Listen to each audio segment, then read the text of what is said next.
Bonjour à tous, j'espère que vous allez bien. C'est un plaisir pour nous de vous accueillir pour ce webinaire.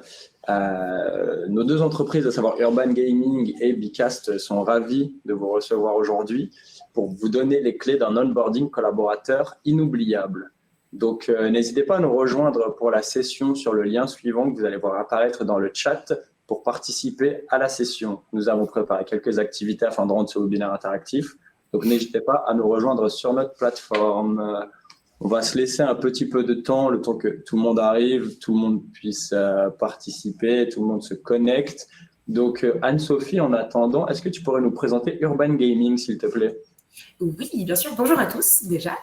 Alors, Urban Gaming, c'est une entreprise de gamification collective. En fait, on fait des team building et serious games, distanciels et présentiels, pour sensibiliser les entreprises et les collaborateurs sur des messages stratégiques ou recréer la cohésion au sein des boîtes. Voilà. Ok, bah, écoute, ça me semble intéressant, hein. De toute façon, on a déjà travaillé ensemble, on a vu que ce que vous proposiez était très intéressant et que je pense qu'il y a quelque chose qui se prépare et qui est pertinent pour un peu révolutionner les phases d'onboarding au travers de votre plateforme. Donc, nous, de notre côté, c'est Bicast. On a une plateforme web qui vous accompagne au quotidien dans la création, l'animation, mais aussi le suivi de vos réunions, formations ou événements. Donc, on vous propose des activités interactives faciles à prendre en main faciles à prendre en main et à déployer, pour atteindre vos objectifs. Donc, des activités interactives, ce que j'entends par là, ça va être des activités de brainstorming, des activités de suivi, notamment entre managers et collaborateurs, afin d'atteindre les objectifs stratégiques de l'entreprise. Donc, j'en profite pour les nouveaux arrivants pour vous redonner un lien pour accéder à notre session, puisqu'on va directement utiliser la plateforme pour participer sur la présentation, mais on vous a aussi préparé des activités interactives pour un peu dynamiser le webinaire, pour savoir ce que vous en pensez et pour vous sonder un petit peu. Donc, n'hésitez pas à nous rejoindre sur la plateforme. Si ça vous convient, il est maintenant 11h35. On va pouvoir débuter. Donc, je vais en profiter pour me présenter. Je m'appelle Hugo Nkebadouno, je suis responsable marketing chez Bicast depuis maintenant 1 an. Bonjour à tous, je m'appelle Ophélie Harel, je suis DRH chez Bicast depuis également un peu plus d'1 an, donc en charge de toutes les questions RH du recrutement à l'expérience collaborateur. Bonjour mesdames, bonjour messieurs, Robin Hiverna, donc business developer chez Urban Gaming depuis un peu plus de 4 ans maintenant, en charge de déploiement de programmes, notamment onboarding avec les clients grands comptes. Et pour ma part, Anne-Sophie Hano, directrice communication au sein du pôle Go-to-Market et chez Urban Gaming depuis 9 petites années. Eh bien, écoutez, suite aux présentations et avant de commencer à entrer dans le vif du sujet, je voudrais vous proposer une activité nuage de mots afin de savoir ce que vous évoque l'onboarding en un ou quelques mots. N'hésitez pas à répondre plusieurs fois. L'activité va maintenant débuter. Selon vous, qu'évoque l'onboarding ?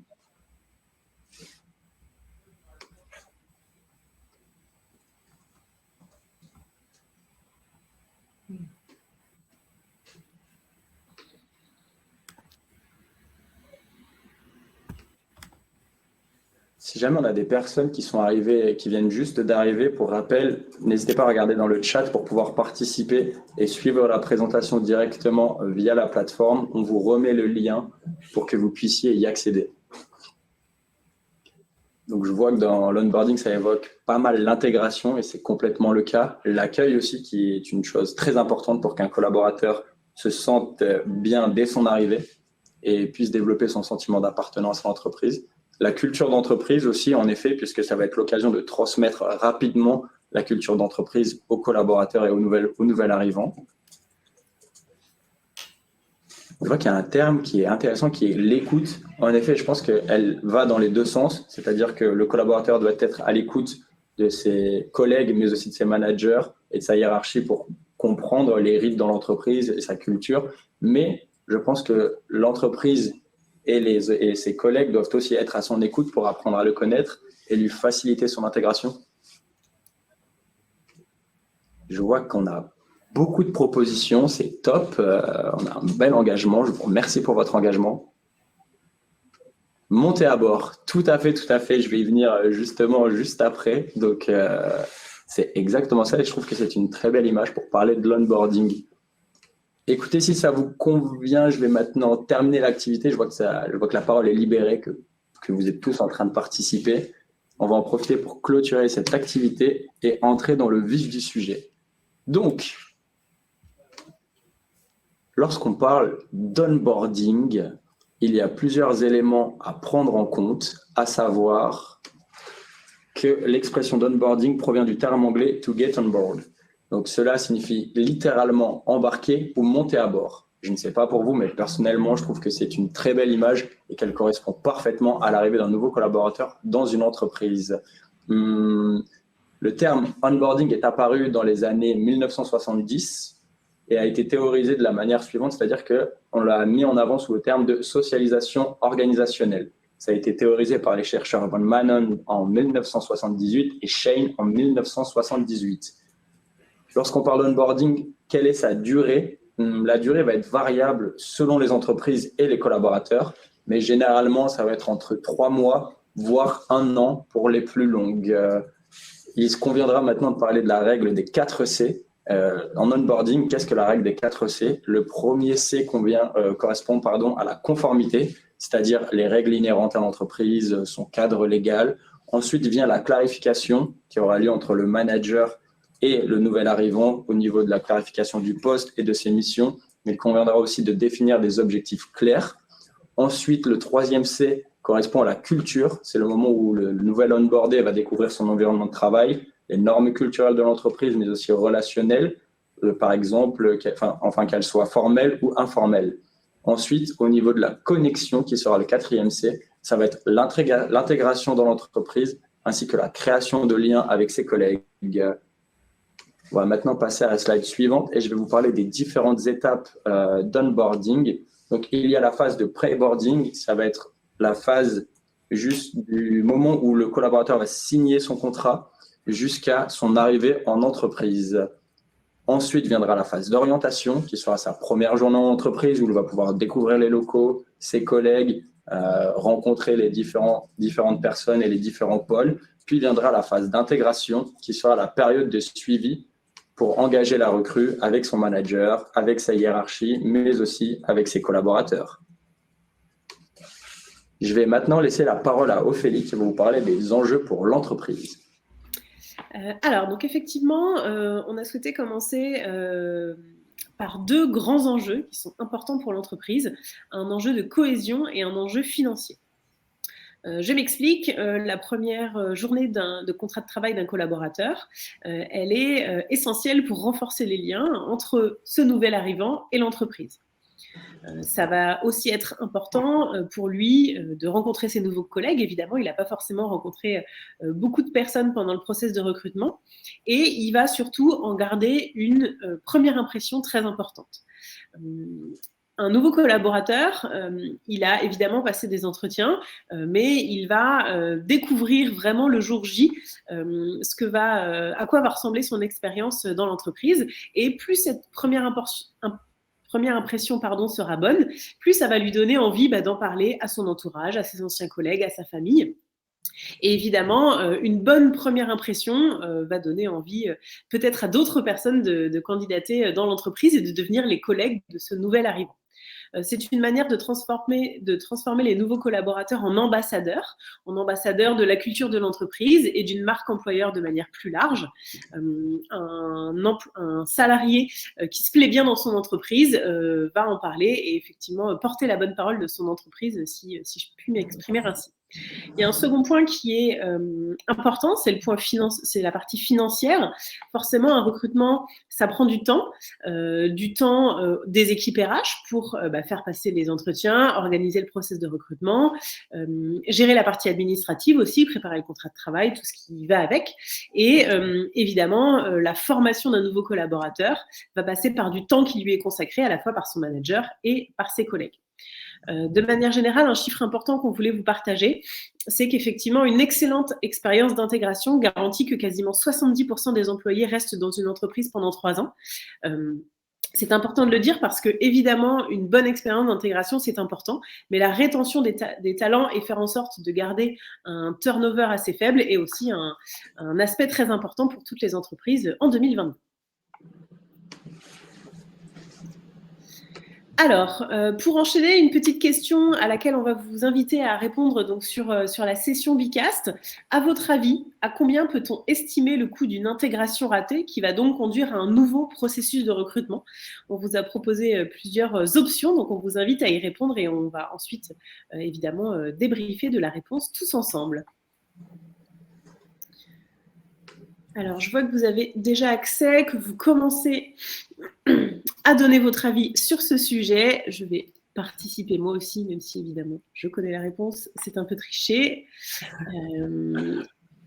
Alors, on va attendre un petit peu.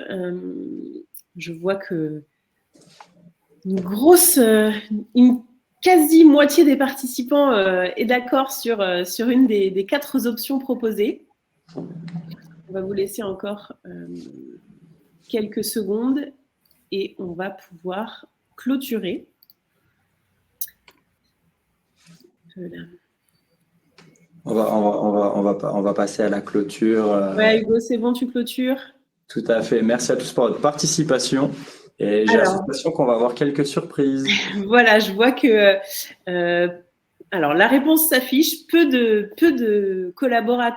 participants ont trouvé la bonne réponse, qui était donc entre 40 et 50 cas. C'est un chiffre énorme. Je pense qu'on est tous d'accord pour le dire. C'est peut-être pour ça que 14,5% seulement ont voté pour cette réponse. Effectivement, tout compris. Donc, fin de période d'essai, administratif, temps de recrutement, temps de formation, tout compris. Quand une intégration est ratée et qu'on doit lancer un nouveau recrutement, on peut estimer que ce chiffre est entre 40 et 50 cas. C'est ce qui justifie que ce point soit aussi important pour les entreprises et qu'on puisse faire tout ce qui est en notre pouvoir pour effectivement faire en sorte que les intégrations se passent bien et qu'une personne qu'on a choisie suite à des recrutements s'épanouisse bien dans son poste et y reste le plus longtemps possible.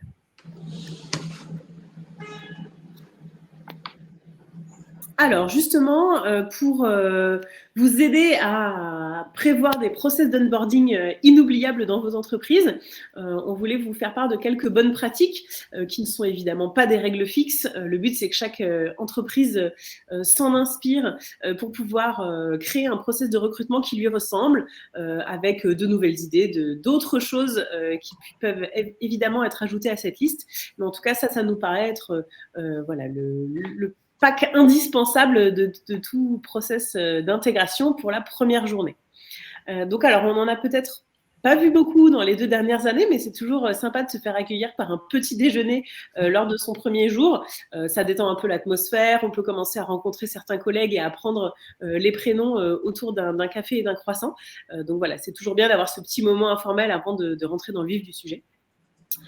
Justement, en parlant de vif du sujet, il ne faut pas oublier que souvent les collaborateurs qui viennent d'arriver ont peut-être passé leur process de recrutement et leurs entretiens il y a 1 mois, 2 mois, 3 mois. Donc, c'est important de pouvoir reposer les bases et de représenter l'entreprise avec tous les chiffres stratégiques et toutes les informations que cette personne a besoin d'avoir en tant que nouvel arrivant. Donc, c'est important de vraiment prendre un temps pour faire ça le premier jour et de ne pas supposer que tout le monde se souvient de tout ce qui a été dit lors des entretiens passés précédemment. Évidemment, la gestion administrative et matérielle est elle aussi très importante. Donc, dans gestion administrative, j'entends notamment un point très important qui est la signature du contrat de travail. Alors, il y a d'autres choses qui en découlent, les inscriptions à la mutuelle, les explications de comment ça se passe pour les congés payés, etc. Mais en tout cas, la partie signature de contrat de travail, c'est le point fondateur de la gestion administrative lors du premier jour. Et à mon sens, le faire le premier jour va permettre aux collaborateurs d'ensuite mettre ça de côté, savoir que c'est géré et pouvoir se consacrer à toutes les autres informations qui lui seront données lors du premier jour et de la première semaine. Donc, c'est important de commencer par ça. La partie matérielle est elle aussi évidemment très importante. S'assurer que lors de son arrivée, le nouveau collaborateur ait un bureau, un ordinateur, un casque, potentiellement des goodies, du matériel s'il a besoin d'écrire et de prendre des notes pour son premier jour. Donc, c'est bien de gérer tout ça en avance. Un point qui n'est pas fait dans toutes les entreprises, mais qui est souvent une bonne idée, c'est l'attribution d'un parrain, d'un buddy. Alors, souvent, cette personne n'est ni le manager, ni un RH, ni un membre de l'équipe, mais une personne d'une autre équipe qui va pouvoir être le point de référence du nouveau collaborateur. Il va pouvoir lui poser ses questions, potentiellement aller déjeuner avec lui de temps en temps, savoir un peu voilà, comment se passent les discussions inter-équipes et avoir une meilleure vision de la culture d'entreprise. Donc souvent, et de plus en plus, l'attribution d'un parrain fait partie du process d'intégration. Alors que ce soit avec le parrain ou avec quelqu'un d'autre, la visite des locaux est indispensable. Effectivement, on va de moins en moins dans les locaux. Néanmoins, lors d'un premier jour, c'est jamais agréable pour un nouveau collaborateur de se perdre dans un dédale de couloirs en voulant aller chercher un verre d'eau ou en voulant trouver les toilettes. Donc voilà, c'est important de passer un petit temps le premier jour pour la visite des locaux, surtout quand c'est des grandes entreprises avec plusieurs bâtiments, par exemple. Donc c'est important de le faire le premier jour pour que la personne ne se perdent pas la première semaine, notamment. Et un point intéressant, c'est aussi le point de fin de journée, souvent avec le manager, ça peut aussi être avec les RH, pour faire un état des lieux de ce que la personne a retenu de son premier jour, de quel est son premier débrief, et de pouvoir voilà, réattaquer le second jour sereinement. Les deux maîtres mots de ces bonnes pratiques du premier jour, c'est l'anticipation. Évidemment, une arrivée se prévoit et donc l'entreprise doit être en mesure d'avoir préparé ça en amont. C'est pas du tout envisageable qu'un nouveau collaborateur arrive à 9h30 et qu'à 9h40, on se demande quel ordinateur lui donner ou alors où est-ce qu'on va bien pouvoir trouver un crayon pour qu'il puisse prendre des notes. Donc, c'est très important de pouvoir anticiper ça. L'accessibilité est également très importante. Le manager doit être disponible, mais c'est aussi le cas des ressources humaines, des autres membres de l'équipe. Un nouveau collaborateur a des questions et c'est important qu'il puisse se sentir assez à l'aise pour les poser dès le premier jour. Parfait, Ophélie. Merci pour ton partage. C'était très intéressant et très enrichissant. De mon côté, je vais vous présenter les enjeux pour le collaborateur. Donc, on retrouve deux types d'enjeux, à savoir des enjeux d'intégration et des enjeux de productivité. Dans les enjeux d'intégration, le collaborateur va chercher à trouver sa place, c'est-à-dire qu'il va chercher à se sentir intégré dans l'entreprise, mais aussi dans son équipe et à développer son sentiment d'appartenance à l'entreprise. Il va aussi chercher à créer du lien. Donc, ça va être nouer des relations durables avec ses collègues pour ne pas se sentir isolé et pouvoir passer des moments agréables au travail, qu'ils soient formels ou informels.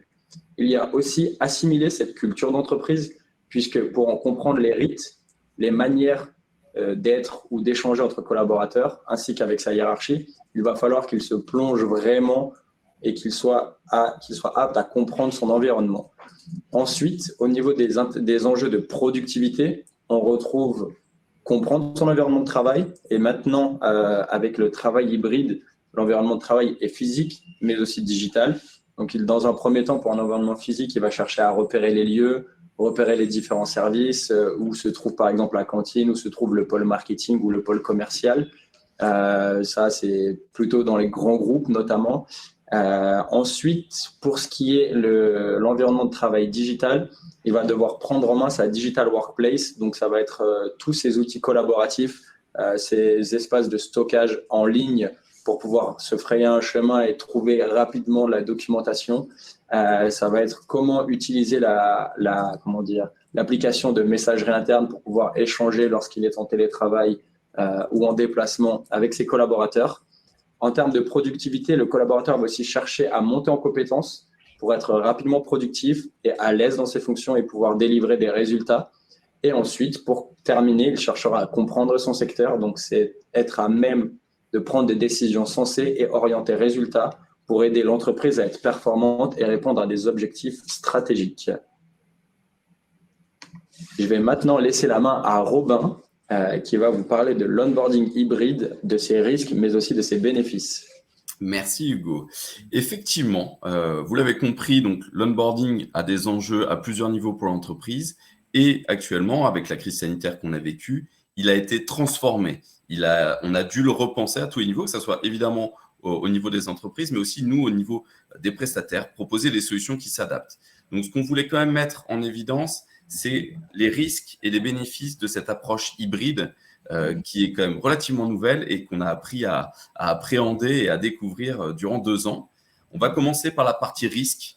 Évidemment, sur la partie distancielle, le moins de temps informel est évidemment probant par rapport à un parcours classique présentiel.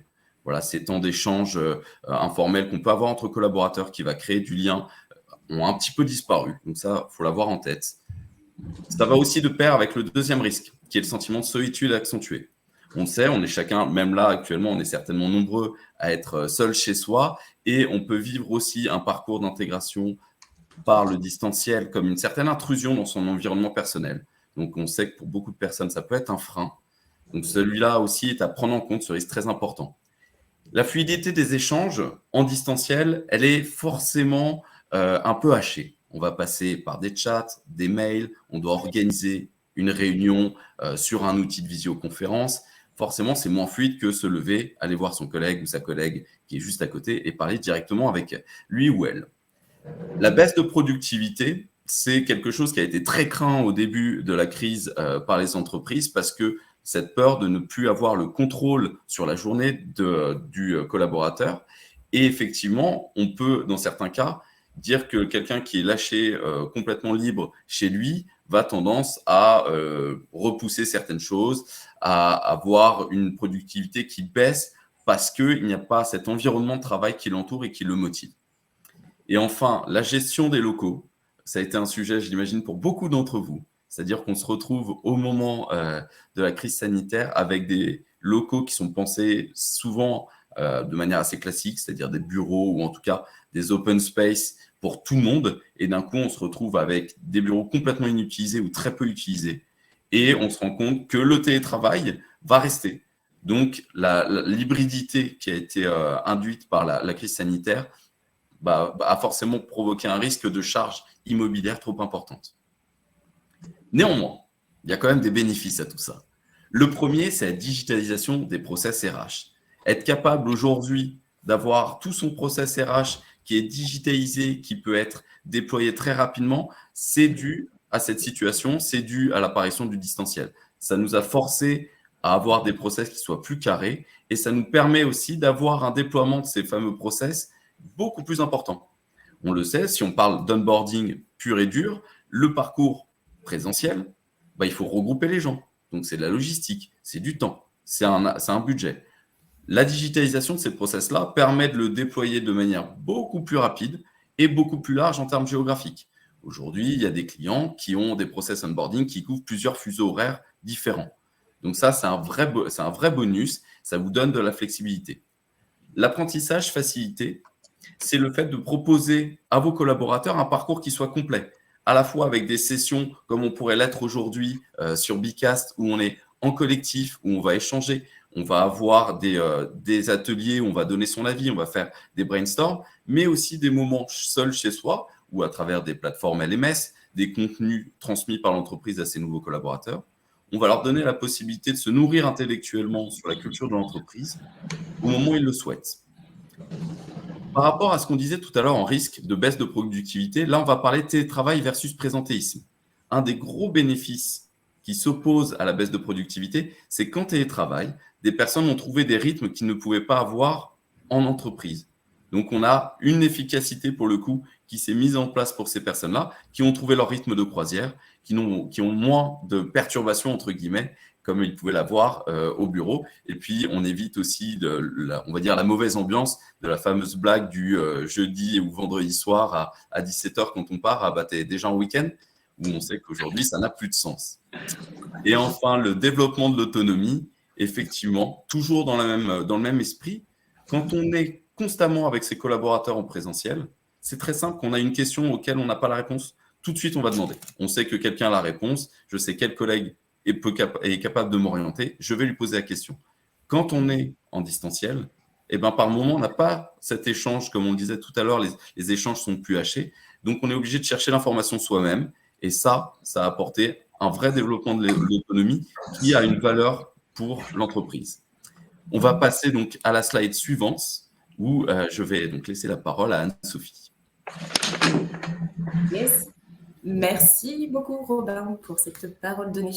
Alors, moi, je vais en arriver à toute cette partie solutions innovantes et expérientielles. Et pour commencer, ce sera avec une citation de Confucius, rien que ça, qui est « J'entends et j'oublie, je vois et je me souviens, je fais et je comprends ». Et je voulais attaquer par ça parce que c'est une citation qui montre tout l'enjeu de la théorie vs la pratique.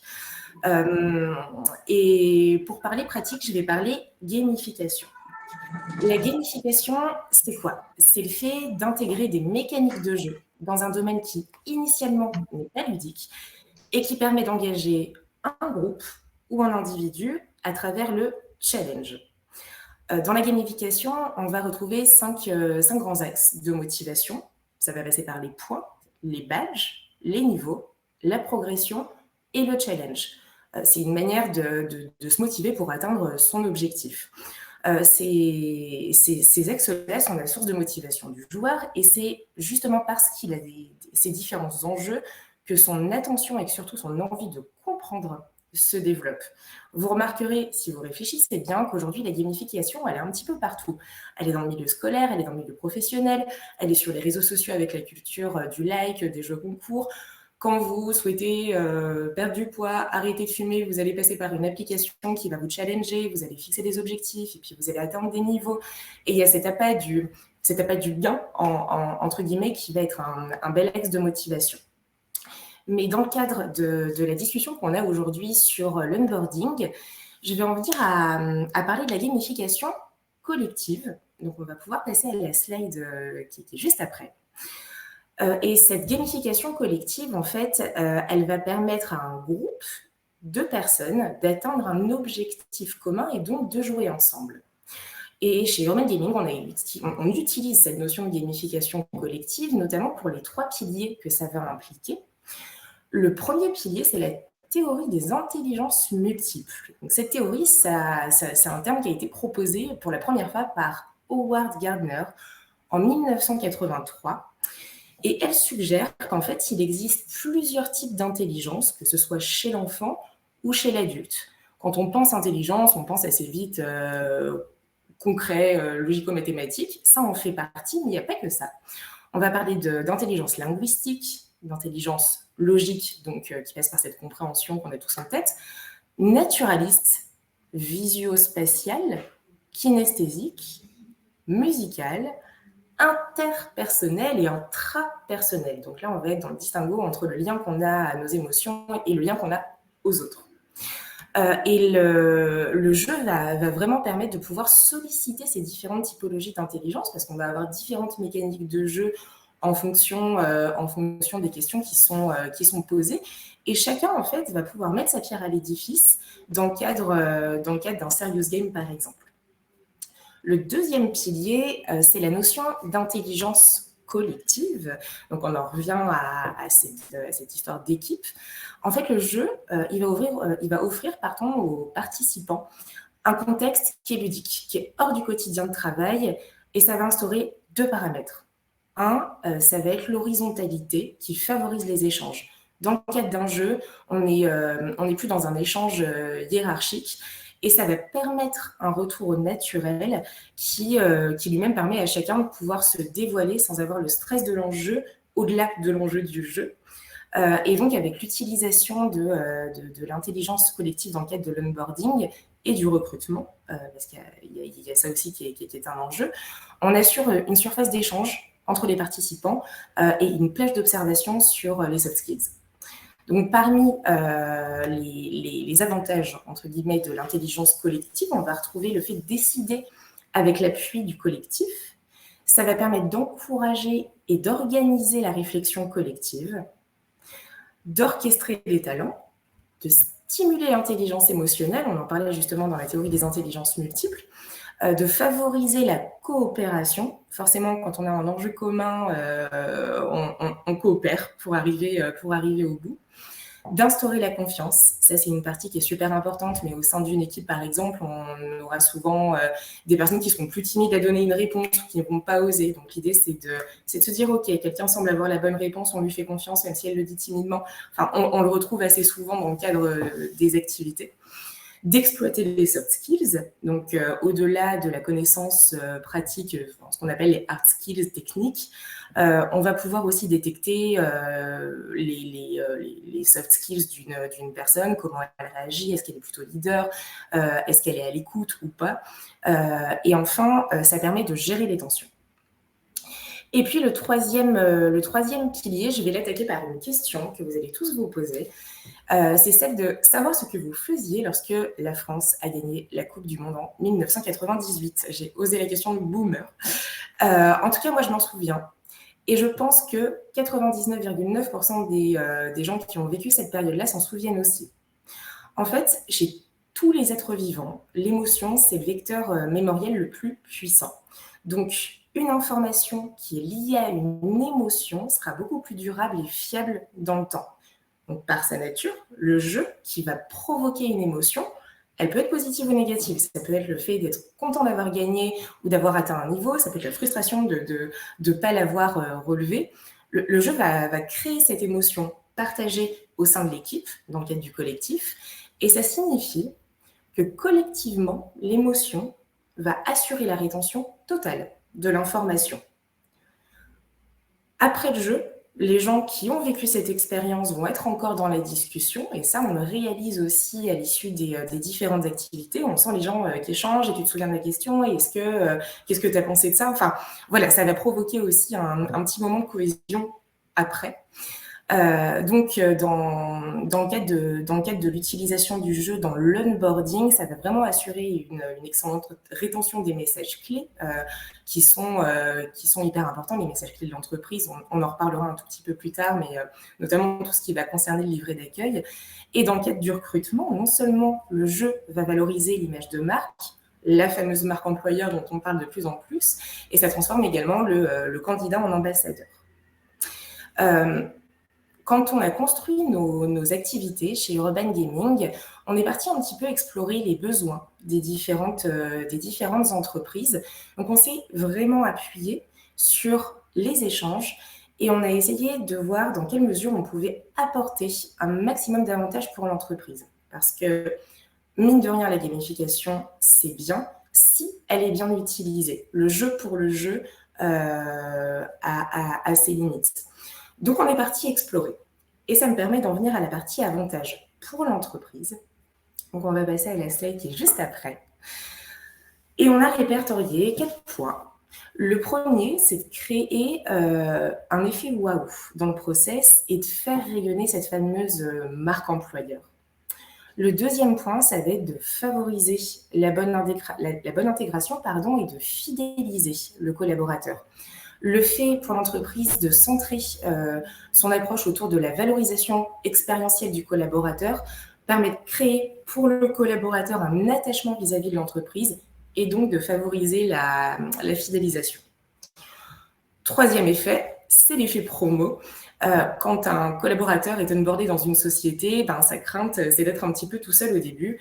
Et le fait d'instaurer des activités collectives va lui permettre de partir à la rencontre des autres nouveaux collaborateurs quand il s'agit d'un recrutement assez conséquent, ou justement d'aller jouer avec les collaborateurs qui sont déjà au sein de l'entreprise. Donc, ça offre un réseau interdépartemental qui va favoriser la transversalité et le travail d'équipe, qui est un point hyper important, et on en revient encore une fois aux soft skills. Et enfin, l'accélération de la mémorisation, on en a parlé avec la notion d'ancrage mémoriel, va permettre aux collaborateurs d'intégrer plus vite les informations de base qui vont lui permettre à son tour de devenir beaucoup plus opérationnel dès les premières semaines.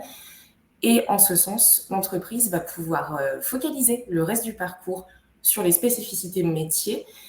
Et là, on va pouvoir parler d'un collaborateur qui sera beaucoup plus opérationnel et autonome plus rapidement. Et on fait un petit retour sur la question qu'on a eue tout à l'heure sur le coût d'un onboarding. Forcément, là où c'est intéressant pour l'entreprise, ça va être sur toute cette notion de rentabilité.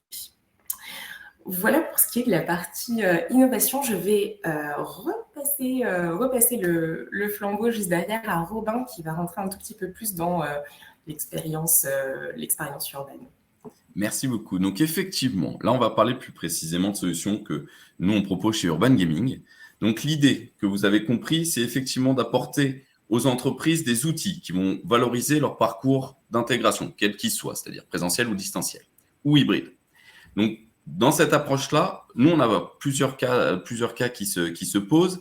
On a en distanciel ce qu'on appelle le template, c'est vous permettre de déployer très rapidement, à l'instar de ce que sont maintenant les process RH digitalisés, de déployer un jeu qui est déjà prêt à jouer, dans lequel vous avez à intégrer le contenu que vous voulez faire passer à vos collaborateurs. Ça se base sur notre expérience auprès de dizaines d'entreprises. On a environ une vingtaine de programmes onboarding par an et on a défini des messages clés qui sont les plus récurrents dans les parcours d'intégration, type valeur de l'entreprise, son histoire, ses chiffres clés, ses métiers et services, ses grands projets qui vont vous permettre de donner à chacun des nouveaux collaborateurs un seuil de connaissances commun et qui favorisera la rapidité, qui favorisera l'efficacité de son intégration et de sa prise de poste. Donc, on a cette approche en template. Vous avez déjà plusieurs jeux qui existent. Vous avez à choisir les messages clés et à fournir le contenu. Vous avez le sur-mesure, où là, on vous laisse absolument le champ libre sur ce que vous souhaitez faire passer auprès de vos collaborateurs. Là, on va vous aider, nous, à créer l'expérience, à créer l'émotion ludique qui va permettre d'intégrer ces messages-là. Donc, ça va passer par des rôles différents au sein de l'équipe pour avoir une asymétrie d'information. Ça va passer évidemment par une scénarisation du jeu. On est sur des codes vraiment escape game, jeu de plateau. On s'écarte un petit peu des jeux vidéo qui sont plus individualistes. Et on va vous permettre d'avoir du coup un jeu qui est complètement sur mesure à votre entreprise pour avoir un parcours d'intégration ultra spécifique. En présentiel, il y a toujours cette approche, mais on va pouvoir ajouter en plus des notions d'enjeux. Vous allez avoir évidemment sur ces messages clés les mêmes enjeux de rétention, mais vous allez avoir, quand on est dans le cadre de ce qu'on appelle l'indoor gaming, des enjeux de démonstration de qualité de vie au travail. Ça va être pour vous l'occasion de montrer à vos nouveaux collaborateurs que l'espace que vous leur proposez, l'ergonomie à la fois des bureaux, mais aussi des applications compagnons pour gérer ces espaces-là, sont pensés pour leur proposer un cadre de travail optimisé, où vous allez aussi pouvoir leur transmettre des codes de bonne conduite, c'est-à-dire que chaque salle ayant une destination particulière en termes d'utilisation. Le jeu, quand ils vont être amenés à découvrir, à répondre aux énigmes, ils vont être amenés à découvrir cette utilisation et quelles sont les règles pour l'utiliser correctement. Et effectivement, sur le présentiel, on a ces enjeux qui vont être les mêmes que le distanciel sur les messages clés qu'on a cités auparavant, ce qu'on va retrouver avec l'escape box, où là, vous allez être comme dans un escape game, sauf que vous allez avoir une grosse mallette par équipe à déverrouiller. Vous allez mettre les mains dans un on va dire, un joyeux bazar d'indices physiques, où là, vous allez transmettre donc les informations sur l'histoire, les valeurs, les chiffres clés. Et des jeux comme l'indoor gaming que je viens de citer sur la découverte de l'ergonomie des espaces pourront même vous emmener sur la découverte du quartier. Dans quelle implantation géographique vous voulez vous situer pour le collaborateur, quels sont les bons petits restaurants, là où vous pouvez manger au soleil, la pharmacie, les transports. Donc le but étant, j'ai vu ça tout à l'heure dans le chat, on parlait de livret d'accueil, le but étant que le jeu devienne un livret d'accueil 2.0 qui propose non seulement les mêmes informations qu'un livret d'accueil, mais également une expérience ludique qui va travailler donc sur l'ancrage mémoriel pour que votre parcours soit valorisé. Ça reste un outil, ça veut dire qu'il va venir en support d'éléments plus classiques, on va dire, de brainstorm, d'ateliers, de conférences, mais qui va venir valoriser tous ces points-là. Voilà ce qu'on propose chez Urban Gaming. On va pouvoir passer du coup à la suite et je vais donner la parole à Ophélie.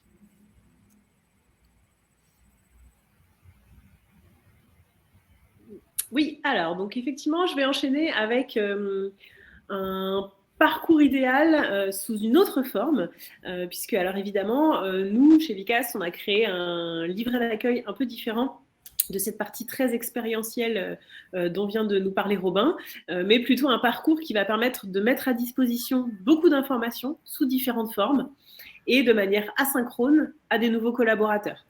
Ça va être effectivement, donc dans notre cas, une session Bicast que j'ai créée en tant que responsable RH, que je mets à disposition de tous les nouveaux collaborateurs et où ils vont pouvoir retrouver tout un tas de choses.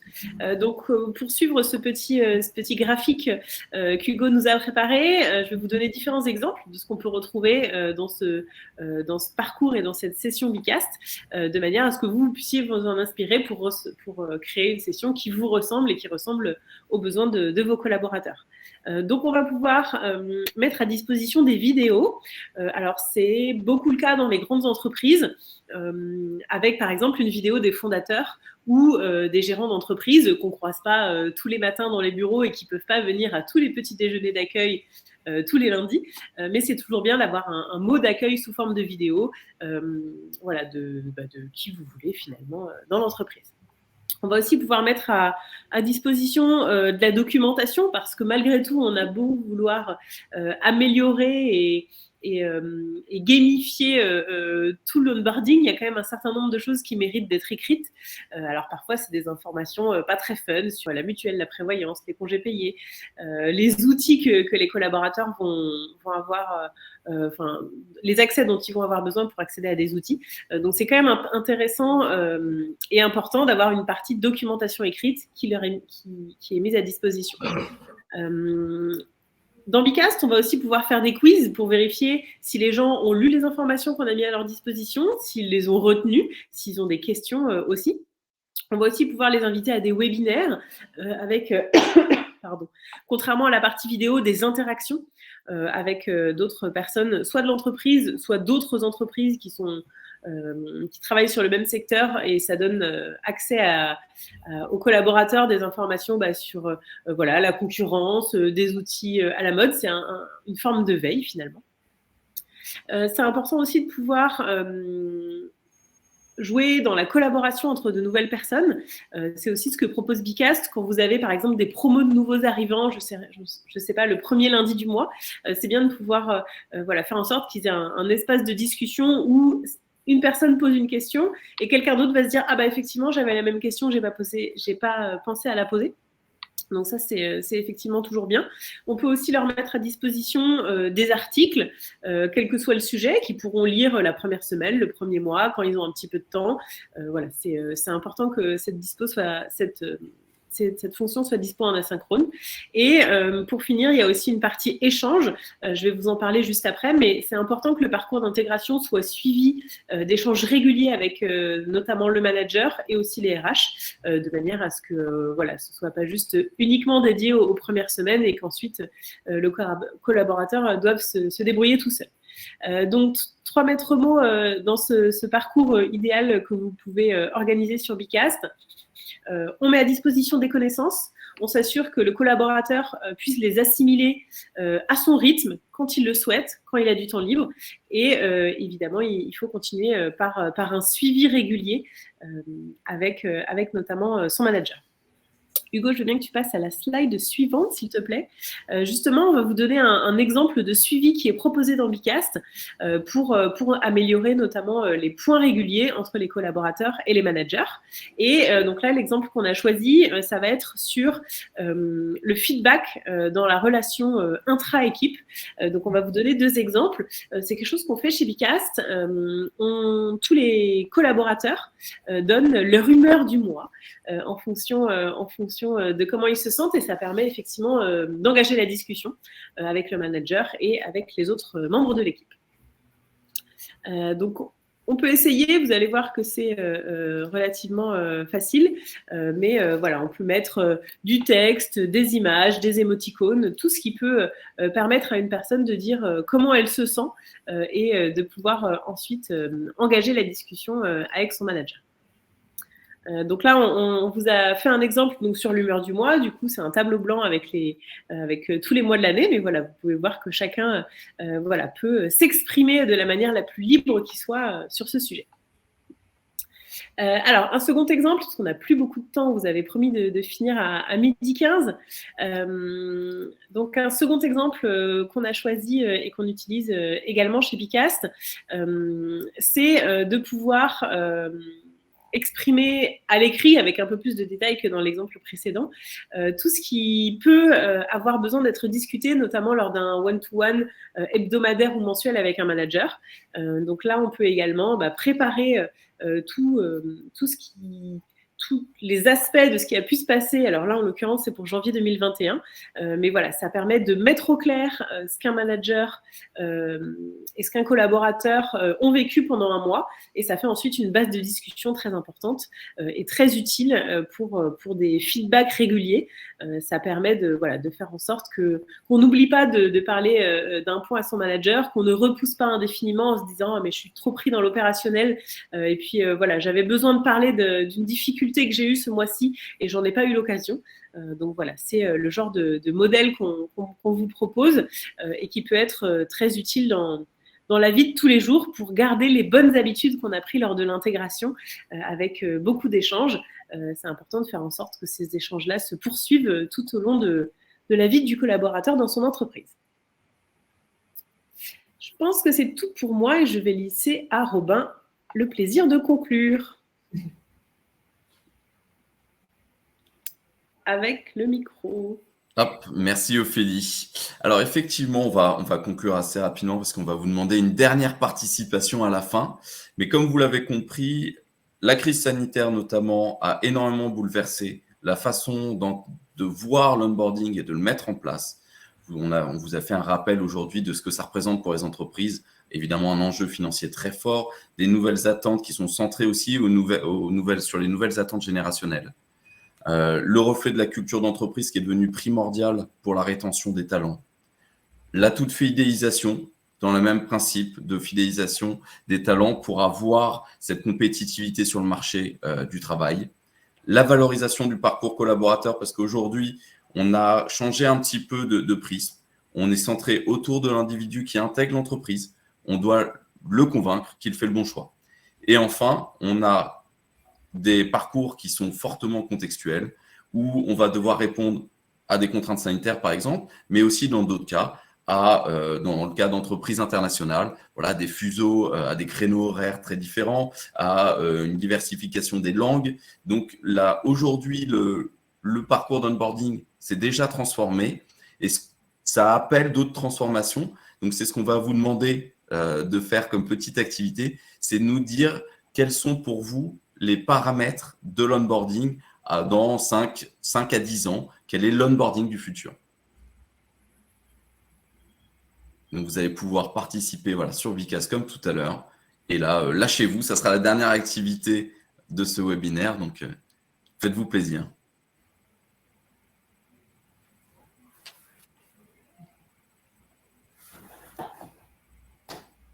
Le métaverse, oui, gros sujet. Très gros sujet qui apparaît de plus en plus, effectivement. Complètement, notamment chez Microsoft avec la création d'avatars possibles et des salles de réunion virtuelles. Je pense qu'en effet, ce sera un très gros sujet.